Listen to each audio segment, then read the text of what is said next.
Hello everyone, welcome to our channel. I hope you all are safe and healthy. Students, हमने chapter 1 अपना complete कर लिया है and in this video we are going to discuss the objective of this chapter. So question number 1 A है हमारा, choose the correct alternative and complete the following statement. हमारा first question है, the aim of dash was to establish a dialogue in South Asia. तो कौन से organisation का aim था South Asian countries में डायलॉग करना? It was this SAARC, South Asian Association Corporation.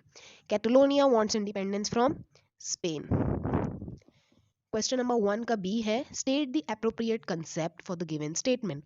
When a state influence other state without the use of military force. जब एक country किसी दूसरी कंट्री को इन्फ्लुएंस करता है या अट्रैक्ट करता है बिना मिलिट्री फोर्स के यूज करते हुए, तो उसको क्या कहते हैं? हमने पढ़ा था सॉफ्ट पावर। एक होती है जो मिलिट्री फोर्स को यूज करते हुए डरा धमका के अपने तरफ बुलाता है एक नेशन, तो उसको कहते हैं हार्ड पावर। और इसको कहते हैं, जो हमारा स्टेटमेंट है यहाँ पे ये इंडिकेट कर रहा है सॉफ्ट पावर को।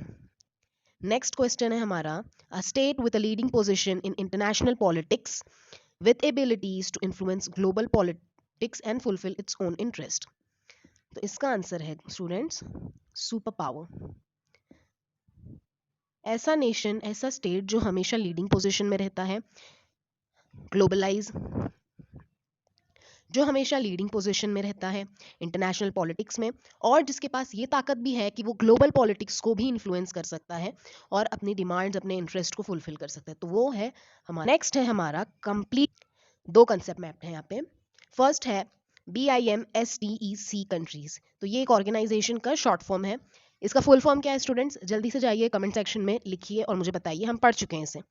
तो यहाँ पे 7 कंट्रीज हैं इसके मेंबर्स, इसमें से 2 का नाम यहाँ ऑलरेडी लिखा है, बाकी 5 के हमें लिखने हैं।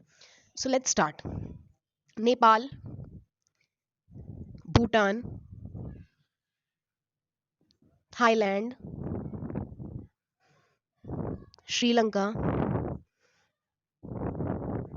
एंड बांग्लादेश। तो ये 7 नेशंस जो हैं इस ऑर्गेनाइजेशन के मेंबर हैं। इसका फुल फॉर्म मुझे जल्दी से कमेंट सेक्शन में बताइए।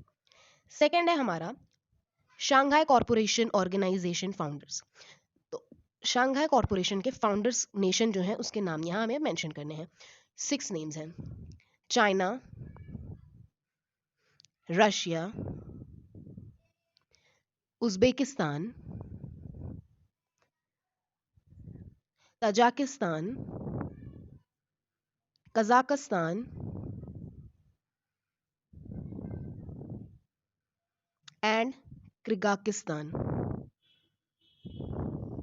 These are the 6 nations who are the founders of Shanghai Cooperation Organization.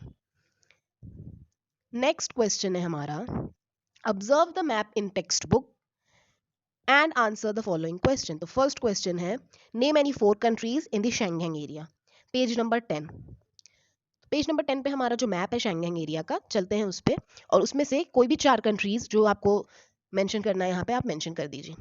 Exam में मैप नहीं रहेगा तो आपको ये याद रखना है कि कौन से 26 नेशन है शेंगेन एरिया में जो आते हैं। फिलहाल के लिए हम मैप को रेफरेंस करते हैं। तो यहाँ पे ले लेते हैं United kingdom, Germany, Finland and France. आप अपने मर्जी से कोई भी 4 कंट्रीज, ये शेंगेन एरिया का मैप है हमारा, इसमें से ले सकते हैं। But for now, I have taken United Kingdom, Germany, Poland and France. ये हो गया हमारा फर्स्ट क्वेश्चन। सेकंड क्वेश्चन भी हमें मैप को रिफर करने को कह रहा है। Name any 2 non European union countries with Schengen area, page 10। अब यहाँ पे 2 ऐसी कंट्रीज का नाम लिखना है जो शेंगेन एरिया में तो आती हैं लेकिन वो यूरोपियन यूनियन का पार्ट नहीं है। तो आइए देखते हैं। ये सारी चीज़ आपको याद रखनी है क्योंकि मैप हम फिलहाल के लिए रेफर कर रहे हैं, but in your examination you won't be having this map in front of you. तो इसको आपको ध्यान में रखना है कि कौन सी कंट्रीज शेंगेन एरिया में आती हैं, कौन EU की मेंबर हैं, कौन नहीं है। So here let's see, question था हमारा कि member of Schengen but not EU। तो ये है डार्केस्ट जो येलो कलर है वो हमारा बता रहा है। सो Switzerland, C. Switzerland, Norway, and Iceland. These are the countries which came into the Schengen area, but they are not the part of European Union. तो दो हमें mention करने को कहा है. Let's mention all three: Switzerland, Norway, and Iceland. So number 3, state whether the following statement are true and false with reason. तो reason के साथ यहाँ पे हमें mention करना है true or false. अगर ये true है तो क्यों true है उसका 2 point, false है तो क्यों false है उसके points. Okay. South Asian Association Corporation is important for trade in South Asia. Is it true or false, student? It's true. Why it is true? You need to mention 2 or 3 reasons. ये true क्यों है ये statement? So the reasons are visible on your screen. You can refer this which I am providing you, or you can write अपने own words में भी आप लिख सकते हैं. Next question है, Maastricht Treaty was signed for defense of Europe. It's false. And why it is false, the reason is visible on your screen. You can take screenshot of this, you can refer to it, या आप अपने own reason में लिख सकते हैं, या आपकी school जो आपको provide कर रही है वो आप ले सकते हैं. Third, the decade of 1980s is seen as the golden age of humanitarian intervention. The statement is false. Why it is false? क्योंकि 1980s में नहीं स्टूडेंट, 1990s में golden age कहा गया humanitarian intervention को, हम पढ़ चुके हैं. And the reason is on your screen. You can take screenshot of it and refer to it for further. तो ये हो गए हमारे ऑब्जेक्टिव सारे. Now the Chunky answers, the Chunky questions जो बड़े बड़े हैं वो आप इजीली ढूंढ सकते हैं आपके टेक्स्ट बुक में, आपके चैप्टर में. और इतना स्पून फीडिंग नहीं अच्छी बात है, तो इसलिए ये आप खुद करेंगे. We have discuss the objective. Now the question number 4, express your own opinion. तो ये आपका खुद का ओपिनियन होना चाहिए. फर्स्ट क्वेश्चन क्या है? Express your opinion about humanitarian intervention. तो ये आंसर आप कैसे स्टार्ट करेंगे स्टूडेंट्स? फर्स्ट ह्यूमैनिटेरियन, इसका डेफिनेशन की क्या है ह्यूमैनिटेरियन इंटरवेंशन, ठीक है. उसके बाद आप अपना ओपिनियन स्टार्ट करना कि आप इसके बारे में क्या सोचते हैं. Second, is regionalism important in international politics? तो first you have to write what is regionalism. ये क्वेश्चन तो नहीं पूछ रहा है, आपको ज्यादा लेंदी, ज्यादा ब्रॉडर वे में नहीं लिखना है, but 2-3 lines of it just for the sake of the introduction of your answer, to make it वो ज्यादा अट्रैक्टिव लगे जो आपका चेक करेगा पेपर. तो रीजनलिज्म का आप पहले छोटा सा इंट्रोडक्शन लिखेंगे कि व्हाट इज रीजनलिज्म. बेसिकली आप के वर्ड्स में रीजनलिज्म क्या है, आप क्या समझते हैं इस टर्म से, रीजनलिज्म से. उसके बाद इंटरनेशनल पॉलिटिक्स में रीजनलिज्म का क्या रोल है, और आपका क्या ओपिनियन है इस पे कि रीजनलिज्म आपके हिसाब से इंटरनेशनल पॉलिटिक्स में कैसा रोल प्ले करता है, वो आप अपने ओन वर्ड्स में लिख सकते हैं. तो ये आपका खुद का ओपिनियन होना चाहिए. Question number 5 is explain the term soft power with example. Soft power हम पढ़े हैं, यहाँ हमारे टेक्स्ट बुक में एग्जांपल भी है.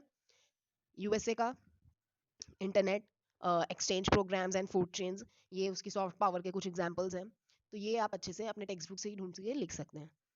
Done. Question number 6, answer the following question in detail with the help of given point. Points भी आपको दिए गए हैं, it's very easy for you all. Discuss the European union with the help of given point. European union क्या है, पहले तो हम ये लिखेंगे.